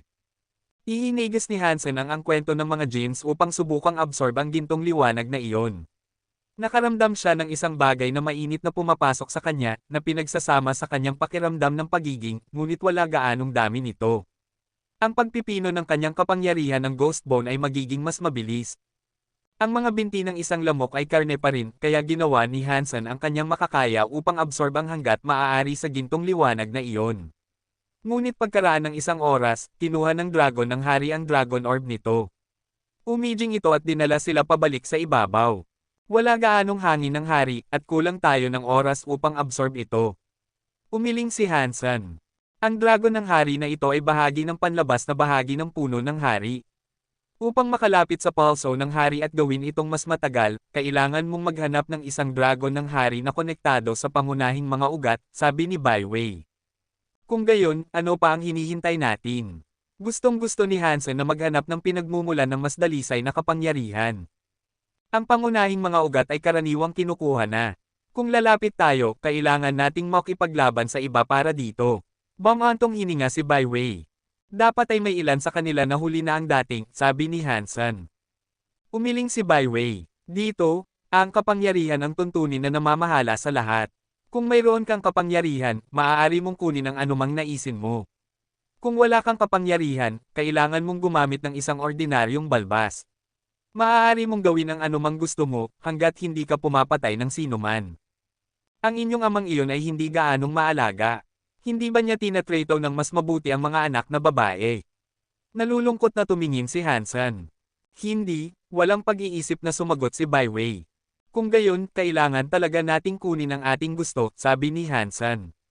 Pagkatapos, naglakad siya ng mas malalim sa puno ng hari. Wala nang sinabi si Baiwei, at sinundan lamang niya si Hansen. Pareho silang dogs, at dalawa lamang sila. Ang pagkuha ng isa sa mga pangunahing ugat ay halos imposible. Pagkatapos ng lahat, ang mga piling tao lamang na nasa antas ng hari ang kumuha ng mga pangunahing ugat, at palagi silang may isang pangkat ng mga gwardya ng hari sa tabi nila. Magiging mahirap na makipaglaban sa mga taong tulad noon para sa isang ugat. Gayunpaman, hindi plano ni Baiwei na makipaglaban. Gusto niyang subukan ang kanyang swerte at tingnan kung maaari lamang siyang maghanap ng isang walang laman na pangunahing ugat. Pagkatapos ng lahat, ang mga anak ng hari ay hindi pinapayagang pumunta doon araw-araw. At ang mga gwardya ng hari ay kailangang samahan ng mga anak ng hari, kaya hindi sila maaaring pumunta ng mag-isa. Kaya, kung sila ay maswerte, hindi magiging mahirap na maghanap ng isang pangunahing ugat. Habang papalapit sila sa puno ng hari, mas nakakatakot ang mga dragon ng hari. Karamihan sa mga dragon ng hari ay isang maruming dilaw na kulay. Hindi nagtagal ay nakakita sila ng isang dragon ng hari na may gintong kaliskis. Nagpapahinga lamang ito sa lupa. Iyon ang dragon ng hari ng isang pangunahing ugat. Tuwang-tuwa si Baiwei dahil walang ibang gumagamit ng gintong dragon. Malinaw na hindi ito kinuha. Maingat na umupo sina Hansen at Baiwei sa ibabaw ng gintong dragon ng hari. Ang gintong dragon ng hari ay natutulog pa rin, gayunpaman, at tila hindi nito napansin ang kanilang presensya. Umupo lamang silang dalawa sa ulo nito. Ang mga dragon ng hari na ito ay nag-absorb lamang ng kaunting hangin ng hari. Hindi sila babalik sa lupa sa loob ng ilang sandali, kaya maghintay tayo dito. Masaya si Baiwei, at ngumiti siya kay Hansen. Kabanata 2308. Gumugol sina Hansen at Baiwei ng ilang oras sa paghihintay sa ibabaw ng gintong dragon ng hari. Hindi pa rin bumababa sa ilalim ng lupa ang dragon ng hari nang may ilang lalaki ang lumapit sa kanila.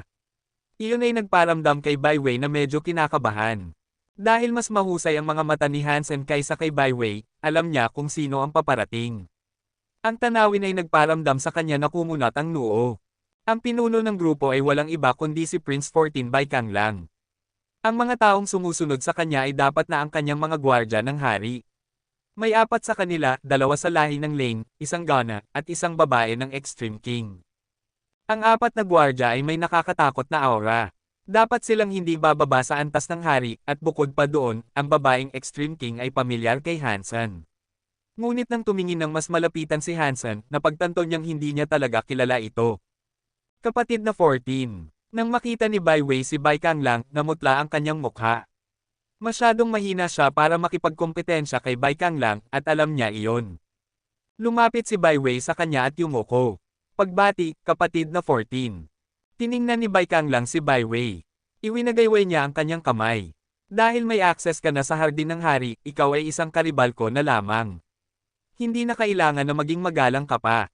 Pagkatapos noon, sinulyapan ni Baikang lang ang kanyang balikat, ang kanyang mga mata ay bahagyang tumingin kay Hansen bago bumalik kay Baiwei. Malamig niyang sinabi, ngunit ikaw ang aking nakababatang kapatid na babae. Bilang isang nakatatandang kapatid, hindi ako dapat ang mang-aapi sa iyo. Pumili ka ng isa sa apat na kabalyero na ito. Kung makakayanan mo ang isa sa kanilang mga suntok, maaari mong panatilihin ang primary root king dragon na ito. Kapatid na 14, nagbibiro ka siguro. Kung gusto mo ito, kunin mo na lang. Maaari tayong maghanap ng ibang dragon ng hari. Yumuko si Baiwei at naghanda ng umalis. Humakbang si Baikang lang at hinawakan si Baiwei sa braso. Ngumiti siya, ipinakita ang kanyang mga ngipin. Ate Wei, huwag mong maliitin ang iyong sarili. Nasa hardin ka ng hari. Hindi mo maiiwasan ang isang maliit na malusog na kompetisyon. Dapat kang masanay dito, sa lalong madaling panahon. Ngunit huwag kang mag-alala, hindi magnanakaw ang kapatid na 14 ng iyong dragon ng hari. Gusto ko lang na maunawaan mo kung paano ka inaasahang mabuhay dito sa hardin ng hari. Pinilit ni Baiwei na ngumiti. Salamat, kapatid na 14. Hindi ko nga kayang lumampas sa aking mga hangganan. Ayaw kong makipaglaban sa sinuman, at mas gugustuhin ko ang isang matatag na buhay dito. Ayos lang. Manalo o matalo, maaari mong makuha ang primary root king dragon na ito. Hawak pa rin ni Baikang lang ang kanyang braso habang kinakausap niya ito. Ang isang primary root king dragon ay walang halaga sa isang prinsipe tulad ni Baikang lang. Kung hindi niya ito kunin, madali para sa kanya na maghanap ng isa pa. Pinipilit ni Baikang lang si Bai Wei sa posisyong ito dahil kay Hansen. Gusto niyang malaman ni Hansen na ang pagsunod kay Bai Wei ay isang malaking pagkakamali. Nakita ni Hansen na hinawakan ni Baikang lang ang braso ni Bai Wei at pinipigilan siya doon. Kaya, maayos siyang lumapit at yumuko kay Bai Wei. Kung iginiit mo, Prince 14, kung gayon handa akong gawin ito para sa aking reyna. Sasabihin pa sana ni Bai Wei ang isang bagay, ngunit nagsimula ng magsalita si Baikang lang. Ikaw nga ang estudyante ng Knife Queen. Napakatalino. Lubos kong hinahangaan ng mga matapang na individual na tulad mo. Pumili ka ng isa sa 4 na gwardya sa tabi ko. Manalo ka man o matalo, mananatili pa rin sa iyo ang dragon ng hari na ito. Pagkatapos noon, lumingon si Baikang lang sa 4 na gwardya sa kanyang kasama.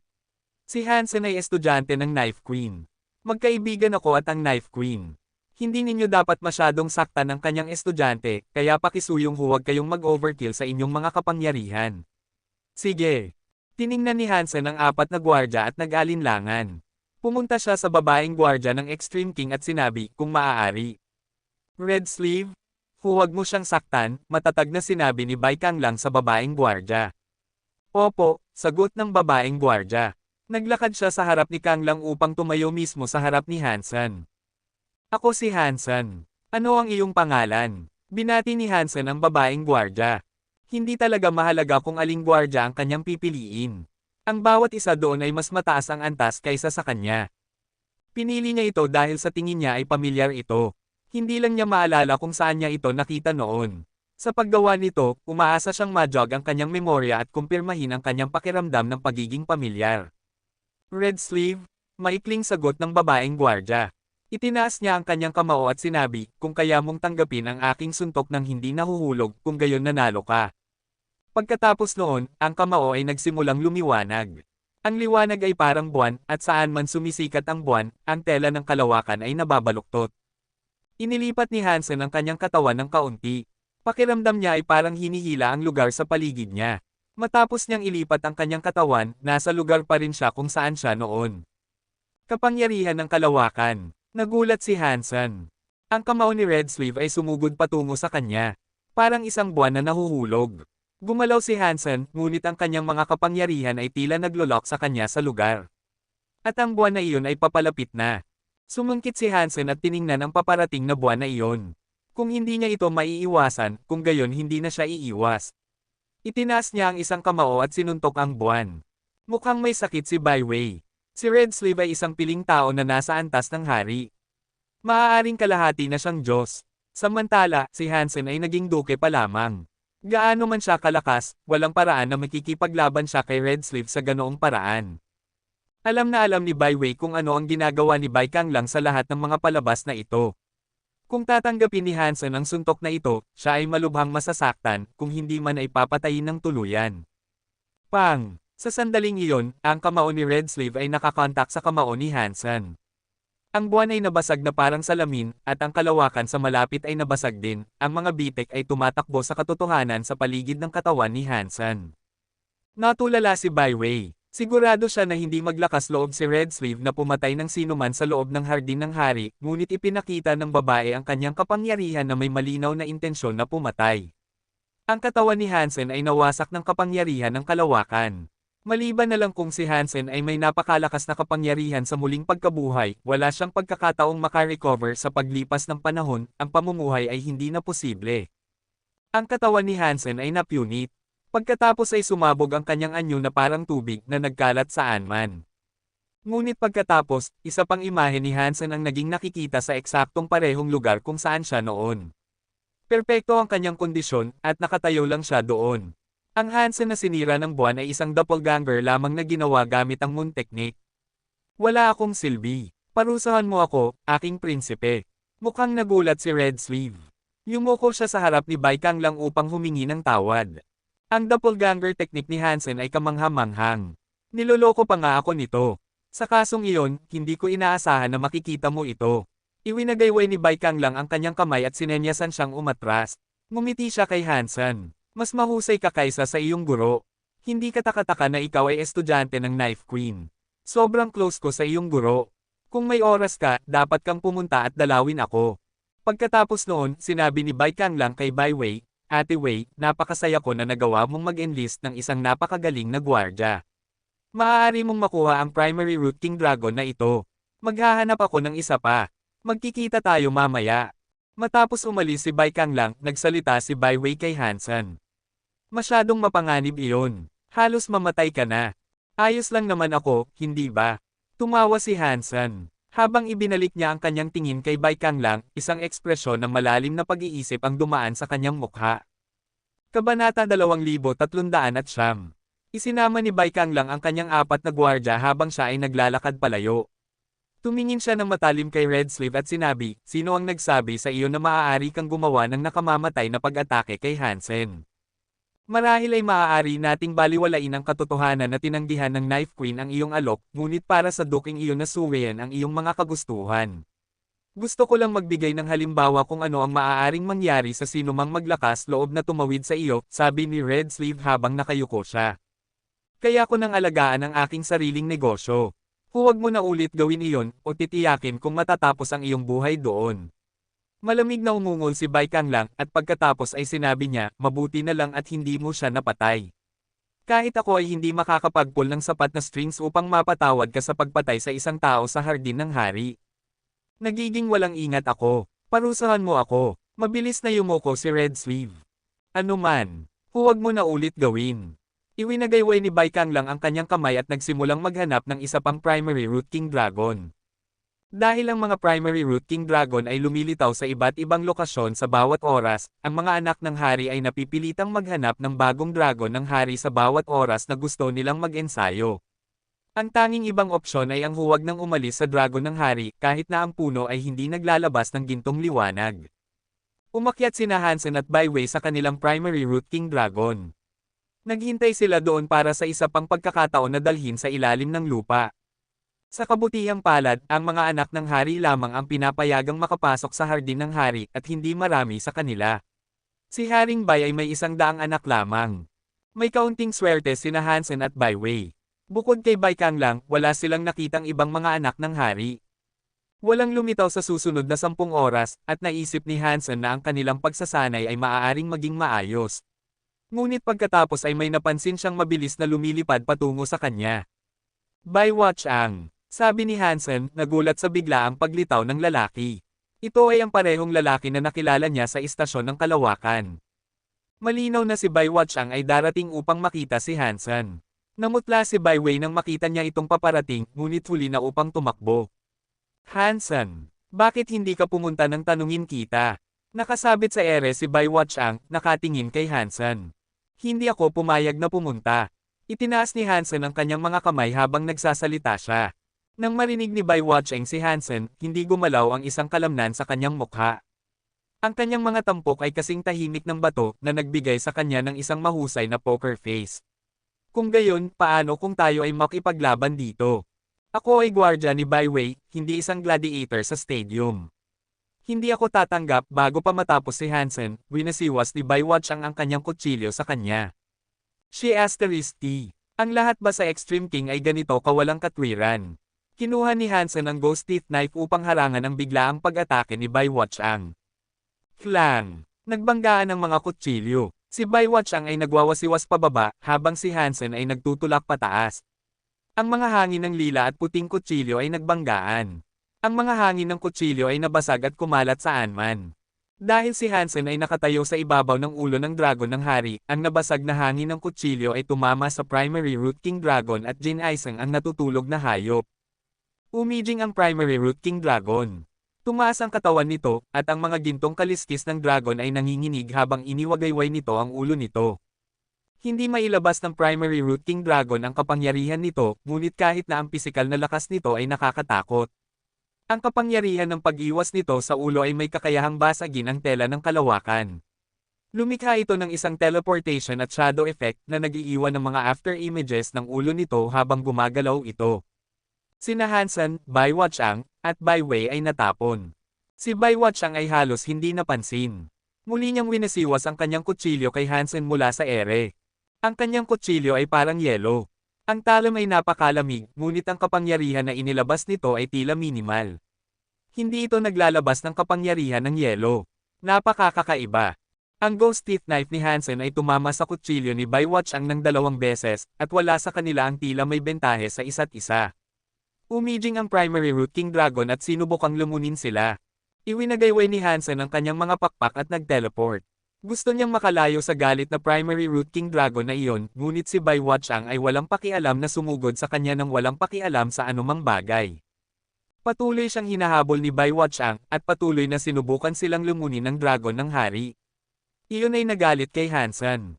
Itinulak niya ang kanyang Jad-Esken at Blood Pulse Sutra sa maximum. Tumutok siya kay Bai Wuchang na papalapit na, at winasiwas ito sa kanya. Dong! Si Bai Wuchang ay isang duke din. Ang suntok ni Hansen ay tumama sa kanya at tinapon siya palayo. Nahulog siya ng ilang libong metro bago siya huminto. Magaling! Magaling! Magaling! Ngayon nakikita ko kung bakit itinuturing kang nasa parehong antas kay Lone Bambo. Hindi mo ako binaygo. Hindi galit si Bai Wuchang, ngunit masaya. Ngumiti siya. Ngunit ang kanyang mukha ay masyadong matigas. Ang ngiti ay mukhang kakaiba dahil dito. Iyon ay nagparamdam sa mga tao na hindi komportable tuwing nakikita nila ito. Habang nag-uusap sila, isang malamig na puting hangin ang sumabog mula sa katawan ni Bai Wuchang. Ang malamig na hangin ay naging isang nagyayelong apoy na hindi naglalabas ng init. Habang nasusunog ang malamig na apoy, ang katawan ni Bai Wuchang ay nagsimulang maging transparent sa loob ng kanyang puting baluti. Parang isang translucent na multo siya. Multo na katawan ng hari ng multo. Hansen, bumalik ka. Tumakbo si Bai Wei sa harap ni Hansen at inilagay siya sa likuran niya. Nagsasalita siya kay Bai Wuchang, kapatid na Wuchang. Ikaw ay isang prinsipe. Ang pag-atake sa aking gwardya ng hari sa ganitong paraan ay makakasira sa iyong reputasyon. Ang mga taong tulad ni Hansen ay hindi karapat-dapat na maging iyong mga kaaway. Alam ni Bai Wei ang tunay na kakayahan ni Bai Wuchang. Ang katawan ng hari ng isang Extreme King ay karaniwang ina-activate sa antas ng hari. Isa iyon sa mga dahilan kung bakit inaasam-asam ni Bai Wei ang antas ng hari. Totoo ito para sa lahat ng Extreme King, maliban kay Bai Wuchang. Nang siya ay isang Viscount, ang kanyang katawan ng hari ay nagising. Napaka-talented niya. Sa Extreme King, kung saan ang lahat ay mayaman at makapangyarihan, siya ay isang henyo ng matinding pambihira. Karaniwan ay hindi niya kailangan ng kanyang katawan ng hari upang talunin ang mga kalaban na nasa parehong antas, gayunpaman. Gamit ang kanyang multo na katawan ng hari ng multo, maaari niyang hamanin ang mga piling tao na nasa antas ng hari. Dahil inactivate ni Bai Wuchang ang kanyang multo na katawan ng hari ng multo laban kay Hansen, maliwanag na seryoso siya sa laban na ito. Ang mga patakaran ng hardin ng hari ay naaangkop sa lahat ng mga anak ng hari, ngunit tila hindi interesado si Bai Wuchang. Ganap niyang binabaliwala ang patakaran ng hardin ng hari na nagbabawal sa pagpatay. Ang mga mata ni Bai Wuchang ay sumasayaw sa kaguluhan. Parang hindi niya nakikita si Bai Wei. Tinitigan niya si Hansen at sinabi, halika. Lumaban ka sa akin. Baliw ba ang taong ito? Bamantong hininga si Hansen. Pakiramdam niya ay parang isang magnet siya para sa mga baliw. Noon, gusto siyang patayin ni Bar. At ngayon, si Bai Wuchang. Nagtaka si Hansen kung mayroong isang espesyal sa kanyang katawan na nagparamdam sa kanya na makaakit ng mga ganoong baliw na individual. Nagsimula nang magsabi ng isang bagay si Bai Wei, ngunit si Bai Wuchang ay nagwawasiwas na pababa. Sa kanyang mga mata, parang wala siya. Winasiwas niya si Hansen. Ngunit nanatili si Bai Wei sa harap ni Hansen. Kukunin niya ang suntok. Kabanata 2310. Kumunat ang noo ni Bai Wei at nagtipon ng isang hindi nakikitang kapangyarihan sa kanyang kamao. Ihahagis niya ang kanyang Extreme King Punch. Ngunit bigla, nakaramdam siya ng isang bagay na humihigpit sa kanyang baywang. Isang malakas na braso ang humawak sa kanya at hinayla siya paatras. Si Hansen ay nakatayo sa harap ni Bai Wei. Napakaliwanag ng kanyang mga mata, at ang kanyang ghost teeth knife ay puno ng madilim na lilang hangin ng kutsilyo. Tumaas ito upang salubungin ang kutsilyo ni Bai Wuchang. Si Bai Wei ay nasa likuran na ni Hansen, at sumigaw siya sa kanyang balikat, mag-ingat. Ang kanyang multo na katawan ng hari ng multo ay maaaring umatake sa iyong pisikal na sarili at sa mismong kakanyahan ng iyong kaluluwa. Huwag mong hayaang makalapit siya sa iyo. Matapos sabihin iyon ni Bai Wei, ang kutsilyo ni Bai Wuchang ay bumagsak sa ghost teeth knife ni Hansen. Ang kutsilyo ni Bai Wuchang ay tila wala man lang pisikal na anyo. Tinusok nito ang talim ni Hansen, dala ang katawan ni Bai Wuchang sa ghost teeth knife at sa kapangyarihan ng ngipin. Sumugod siya kay Hansen na parang isang tunay na multo. Ang malamig na apoy ay malapit ng hawakan ang kamay ni Hansen. Sumungkit si Hansen at gumalaw ang kanyang mga paa. Hawak pa rin si Bai Wei sa baywang, nag-teleport siya palayo. Mabilis si Bai Wuchang, gayunpaman, at ang kanyang mga pag-atake ay hindi tumitigil. Winisiwas niya ang likuran ni Hansen na parang isang insekto sa kanyang balat. Hindi umiwas si Hansen. Sinuntok niya ang kutsilyo ni Bai Wuchang. Nalilito si Bai Wei. Matapos makita ang mga naunang pag-atake ng lalaki, dapat alam ni Hansen na ang multo na katawan ng hari ng multo ni Bai Wuchang ay hindi maaaring hamanin ng mga ordinaryong armas. Ang kanyang kutsilyo ay hindi makakapidyo sa mga pag-atake ni Bai Wuchang. Dong! Dalawang kutsilyo ang nagbanggaan na may isang metal na sigaw. Nanlaki ang mga mata ni Bai Wei, na puno ng lubos na kawalan ng paniniwala. Ang multo na katawan ng hari ng multo ni Bai Wuchang ay napahinto. Paano nangyari iyon? Ang pagkagulat ay nag-ugong kay Bai Wei. Ang unang pagtatangka ni Hansen na harangan ang multo na katawan ng hari ng multo ni Bai Wuchang ay lubos na nabigo, ngunit sa oras na ito ay tila gumagana ito. Nagulat din si Bai Wuchang. Ngunit sa huli, mas lalo pa siyang nasasabik. Winisiwas niya ang kanyang kutsilyo kay Hansen na parang isang multo mula sa mundo ng mga multo. Inilapag ni Hansen si Bai Wei at ginamit ang kanyang mga kasanayan sa kutsilyo upang lumaban kay Bai Wuchang. Patuloy siyang gumalaw, at hinaranggan niya ang bawat isa sa mga pag-atake ni Bai Wuchang. Ang mabangis na pakikipaglaban ay agad na nakakuha ng atensyon ng lahat ng malapit na mga anak ng hari. Nadama nila ang mga multo na mga eko ng kakaibang kapangyarihan ni Bai Wuchang. Ang signature style ng multo na katawan ng hari ng multo ay kilala na, at nararamdaman ng mga tao ang presensya nito mula sa malalayong distansya. Nababaliw na naman si Bai Wuchang. Sino ang mala sa oras na ito? Ang multo na katawan ng hari ng multo na iyon ay masyadong nakakatakot. Walang maraming sangkap na makakasakit kay Bai Wuchang. Kahit na maraming kalaban na nasa antas ng hari ay wala silang magagawa upang pigilan siya. Siyempre, kung hindi, bakit siya kaya minamahal ng hari? Maraming tao ang nakatayo malapit sa labanan. Gusto nilang makita kung sino ang naging malas na makuha ang atensyon ni Bai Wuchang. Nadama ni Bai Kang lang ang pag-activate ng multo na katawan ng hari ng multo at kumunat ang noo. Sinabi niya, galing ito sa likuran natin, ang ibig sabihin ba nito ay si Bai Wei ang nakikipaglaban kay Bai Wuchang. Maya-maya pa, tinipon ni Bai Kang lang ang kanyang mga gwardya upang sundan siya pabalik. Ha! Sino ang lalaking ito na nilalabanan ni Bai Wuchang? Ang kanyang kutsilyo ay kayang harangan ang multo na katawan ng hari ng multo. Ang ilang mga anak ng hari ay lumapit na, at nagulat silang masaksihan ang laban na nagaganap kina Hansen at Bai Wuchang. Ang ilang mga kapangyarihan ay kilala na kayang kontrahin ang multo na katawan ng hari ng multo, ngunit ilan lamang. Napakakamangha na ang isang duke na hindi pa nila nakikita ay makakapidyo sa multo na katawan ng hari ng multo. Mukhang wala rin siyang disbentaha laban kay Bai Wuchang. Ang tanawin ay napakakaiba. Nang makita ni Bai Kang lang ang laban, natulala rin siya. Kumunat ang noo niya at sinabi, ang ngipin na kutsilyo ng rebate ay nagtataglay ng maraming kapangyarihan sa pagsira, ngunit hindi ito dapat gumana ng maayos sa multo na katawan ng hari ng multo. Paano kaya nagagawa ni Hansen na harangan ang multo na katawan ng hari ng multo? May espesyal bang elemento ang kanyang kutsilyo? Ang ibang mga anak ng hari ay nag-iisip ng mga katulad na bagay. Si Bai Wei at Bai Wuchang lamang ang nakakaalam na ang kutsilyo ni Hansen ay hindi talaga kayang harangan ang multo na katawan ng hari ng multo. Ang iba na dumating ay hindi nakakita ng pagkakaiba. Hindi ginagamit ni Hansen ang dalisay na kapangyarihan ng ngipin, sa halip, naghalo siya ng isa pang teknik. Pinupuno niya ang teeth knife ng kapangyarihan mula sa ang kwento ng mga genes, na maaaring tumagal magpakailanman. Ang kapangyarihan ng ngipin ay hindi kayang hawakan si Bai Wuchang ng mag-isa, ngunit ang eternally solidified power na pinagsama sa teeth knife ay kayang tamaan ang multo na katawan ng hari ng multo. Sino ang duking ito? Marami sa mga anak ng hari ang tumingin na may mga nakangangang bibig. Hindi lamang kayang hawakan ni Hansen ang multo na katawan ng hari ng multo, ngunit ang kanyang kapangyarihan at mga kasanayan sa kutsilyo ay napatunayang kasing ganda ng kay Bai Wuchang. Ang kanyang mga teknik at mga pattern ng paggalaw ay kakaiba, at tila nahihirapan si Baywatch ang nalabanan siya. Ang mga galaw ni Hansen ay napakagaan. Ang Ghost Teeth Knife ay parang casual na sumasayaw, ngunit ang bawat kasanayan ay napakatumpak at nakatuon. Iyon ay nagparamdam kay Baywatch ang na parang hindi niya magagamit ang maraming kapangyarihan. Ang kanyang mga kasanayan sa kutsilyo ay parang mga kasanayan ng rebate, ngunit ang paraan ng kanyang paggalaw ay tila iba. Parang isang bagay na makikita mo sa Sky Palace. Ang Extreme King ay may maraming mga piling tao, kaya mas madali para sa kanila na makilala ang ilan sa mga kakaibang katangian ni Hansen. Ang Teeth Knife ni Hansen ay pinagsama sa Under the Sky Knife skill. Dahil ang Under the Sky ay natuklasan pa lamang, hindi marami sa mga tao sa Sky Palace ang nakakatapos na matuto nito.